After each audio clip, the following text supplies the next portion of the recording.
एक बहुत बड़ी न्यूज आपके सीटेट और टेट को लेकर यहाँ पर आ रही है और ये न्यूज सीधा आपके सुप्रीम कोर्ट के द्वारा है।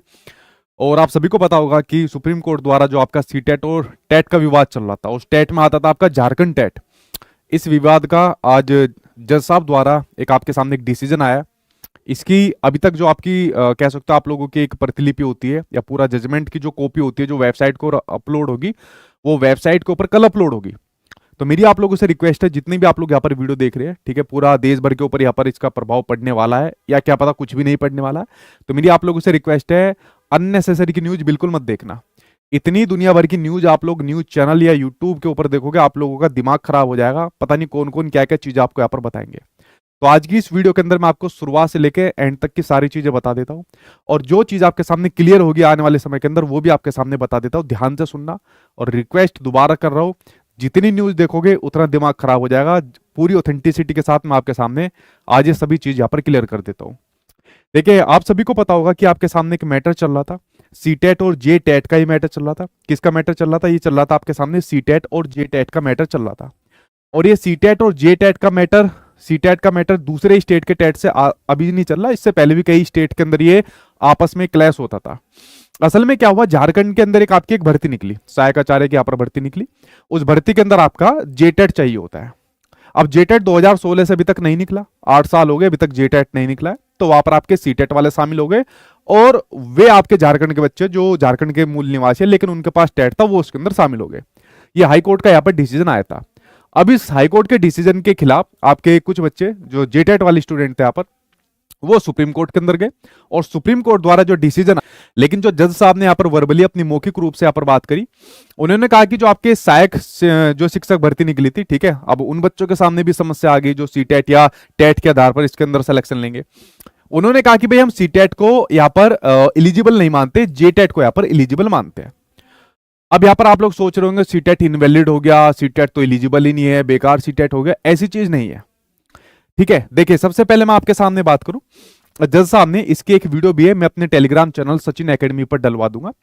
तो जज साहब ने अपने कह सकते हो वर्बली तौर पर, मौखिक तौर पर ये बात आपके सामने कही कि जो यहाँ पर हाईकोर्ट का जो डिसीजन है, ठीक है, वो हाईकोर्ट के डिसीजन को यहाँ पर पलट दिया कि जो यहाँ पर भर्ती निकली थी, उस भर्ती के अंदर आपके जेटेट वाले ही यहाँ पर आपके शामिल होंगे। सीटेट जिन बच्चे जो शामिल थे, या जिन्होंने अदर टेट यहाँ पर पास कर रखा था लेकिन वो झारखंड के निवासी है, वो यहाँ पर एलिजिबल नहीं है इस वाली शिक्षक भर्ती के लिए। ये वाली बात आज जज साहब ने मौखिक तौर पर यहाँ पर बताई, जिसकी जो जजमेंट कॉपी है वो यहाँ पर कल वेबसाइट के ऊपर आ जाएगी। और वेबसाइट के ऊपर आने पर इसका क्या प्रभाव पड़ने वाला है, ठीक है, एक पिक्चर है इसी से संबंधित, इसका क्या प्रभाव पड़ने वाला है जो आपकी आने वाली शिक्षक भर्तियां है। देखिए, ये कोई नई बात नहीं है कि पहली बार ये चीज यहाँ पर देखने को मिली है, इससे पहले भी कई स्टेट ने इस प्रकार का काम किया हुआ है। जैसे अगर मैं आपके सामने बात करूं, आपके सामने कुछ स्टेट लिखे हुए, जैसे यूपी के अंदर आपका सीटेट भी चाहिए होता है और आपका टेट भी यहाँ पर चाहिए होता है, दोनों चाहिए होते हैं। रीट के अंदर आपका सीटेट नहीं चाहिए होता है, सीटेट को नहीं मानते। झारखंड के अंदर भी आपका सीटेट नहीं चाहिए, एसटेट के अंदर ये चीज देखने को मिलती है। मध्य प्रदेश के, एमपी भी लिख देता हूं, मध्य प्रदेश के अंदर ये चीज देखने को मिलती है। तो ये डिसीजन आपके राज्य सरकार के हाथ में होता था कि भाई हमें सीटेट को एलिजिबल करना है नहीं करना है। ये पहले भी ये चीज होती थी, अभी भी ये चीज होती है। अब ये चीज झारखंड के पक्ष में यहाँ पर और देखने को यहाँ पर मिल गई है, ठीक है। अब इसमें एक सवाल ये भी आता है कि क्या सा रिव्यू पिटीशन यहाँ पर डाली जा सकती है। देखिए, आप लोग डाल सकते हो, आप लोग हकदार हो इसके रिव्यू पिटीशन यहाँ पर डालने के लिए, जो यहाँ पर सीटेट वाले यहाँ पर कैंडिडेट है, ठीक है। और अभी आप लोगों ने हाल ही का फैसला देखा NIOS वाले कैंडिडेट का, पहले उनको एलिजिबल नहीं माना था, उसके बाद रिव्यू पिटीशन के बाद उनको एलिजिबल मान लिया गया शिक्षक भर्ती के लिए, ठीक है। तो आप लोग डाल सकते हो, वो आपका अधिकार है। तो यहाँ पर सीटेट को इनवैलिड जैसा, इसको मतलब बेकार जैसी बात यहाँ पर कोई नहीं कहेगी। ये चीज पहले भी थी और अभी भी यही बात है। बस इसमें आपके राज्य सरकार के हाथ में फैसला होता है कि भाई वो सीटेट को मानता है या खाली अपने टेट को मानता है, या दोनों को मान लेता है। ये उनके ऊपर यहाँ पर डिपेंड करता है। अब जैसे मैंने कहा कि झारखंड टेट की बात करो, भाई 8 साल से नहीं निकला, 8 साल से नहीं निकला, तो जो बच्चे 8 साल से वेट कर रहे हैं वो कहा जाएंगे।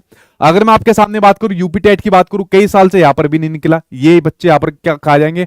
अगर मैं बात करूं बिहार वाले बच्चों की बात करूं, तो बी टेट अभी तक नहीं निकला, तो ये बच्चे यहाँ पर कहा जाएंगे, ठीक है। तो वैकेंसी का यहाँ पर वेट भी कर रहे हैं।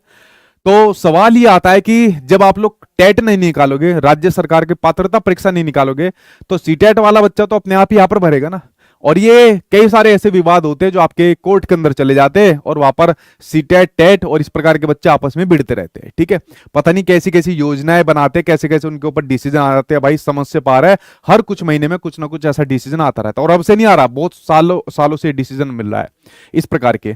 अगर मैं बात करूं भर्तियों के ऊपर क्या प्रभाव पड़ेगा, देखिए केवीएस यानी जो सेंट्रल गवर्नमेंट की जो जॉब होती है वहां पर तो आपका सीटेट ही चाहिए, वहां पर तो टेट किसी काम का ही नहीं है, तो वहां पर सीटेट चाहिए।